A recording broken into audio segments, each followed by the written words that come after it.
Hey, what's going on, guys? iiSketch, welcome back, and today I'm going over the second part overall of the weapons. This time I'm going to be going over the blasters and the alternate shooters, which there aren't very many alternate shooters, so this is going to be mostly the blasters. I'm going to try to format this one a little differently because last time it was kind of cluttered and just kind of repetitive to listen to.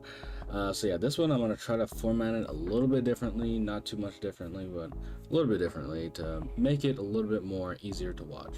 So with that being said, let's start the video. Here we're going to be starting off with the Luna Blaster. The Luna Blaster has three variants: the default, the Neo, and the Kinsa. All of the weapon cards I'll be showing here, and as you can see with just the base Luna, it doesn't have very much range at all.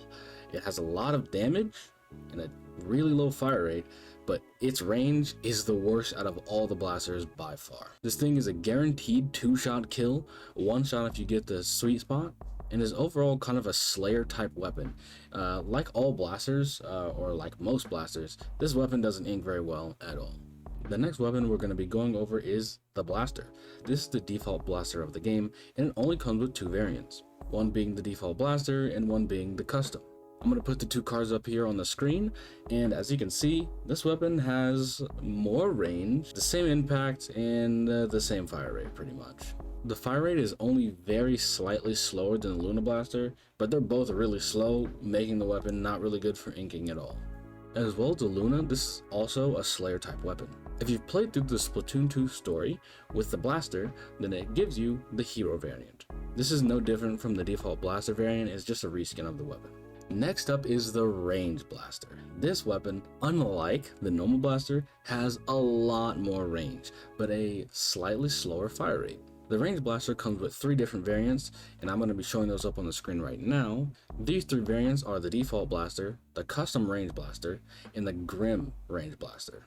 The kit with this weapon is a bit midline-ish, mostly having bombs that cover space and specials that just cover space. But like every blaster, this weapon is pretty good at just killing people. I like to mention that out of all the blasters, this one definitely has the most fun kit to use. Next up is the Clash Blaster. This weapon has 2 variants, one being the default and one being the Neo variant. And as you can see in this weapon's design, it actually has crayons as its ammunition. This weapon, much like the Luna, has no range at all, but something that's the opposite of the Luna is it has no damage and a really high fire rate. And you may be wondering, with blasters being a consistent 2-shot kill, that's a little broken to have a fast fire rate, right? Well, since this thing has lower damage, it actually takes 3 shots to get a consistent kill, and 2 shots if you get the sweet spot. The Clash Blaster and Clash Blaster Neo are both Slayer weapons. And next is the Rapid Blaster. The Rapid Blaster has 3 different variants. I'm going to be showing their cards up on the screen right now. And those 3 variants are the default, the Deco, and the Kinsa.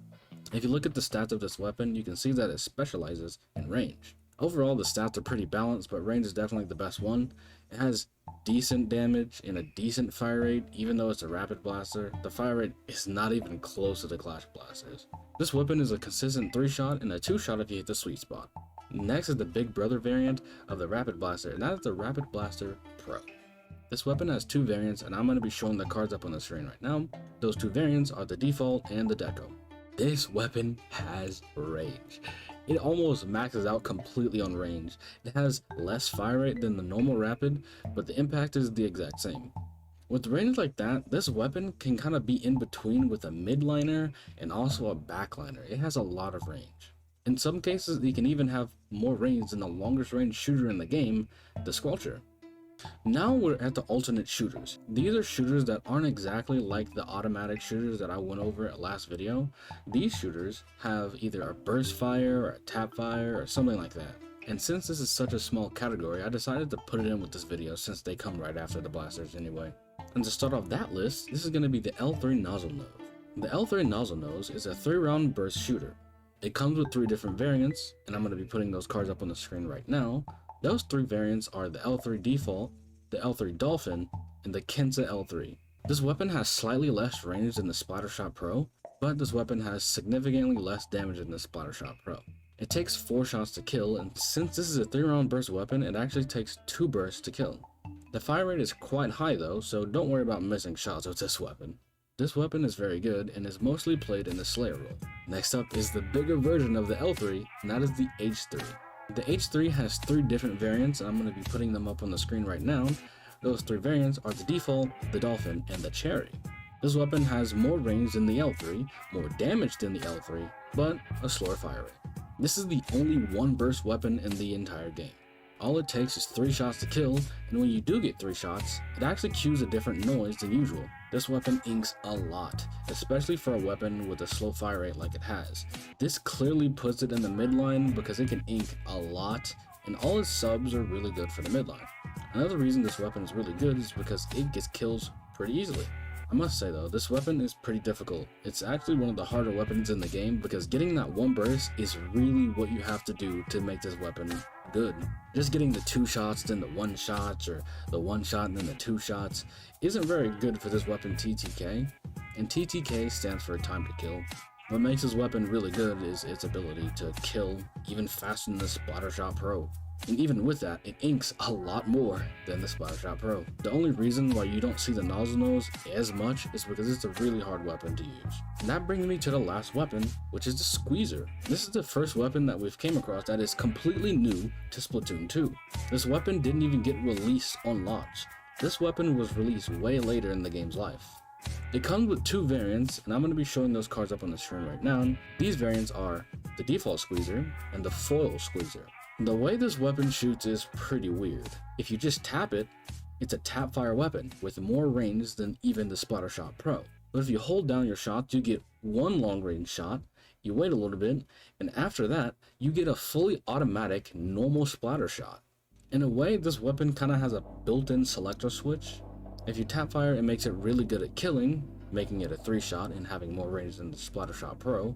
And if you hold it down, you get a splatter shot, which is way better for inking. This weapon definitely goes in the midline because its fully automatic variant isn't really that good at killing. This is another weapon that is really hard to use. Although it does have 100% accuracy even if you're jumping, hitting people consistently with this weapon is not something that's easy. So if you do plan on playing this weapon, make sure that you're practicing a lot because this is not an easy weapon to use. And with that being said, that's the end of the video. This one is significantly shorter because of the format that I did, and I kind of like this format a little bit more, just makes it more concise and I'm not really over explaining some things. I also put music in the video so it's, easier to watch. Just having the Splatoon music play in the background while hearing me talk with nothing else going on can definitely get boring.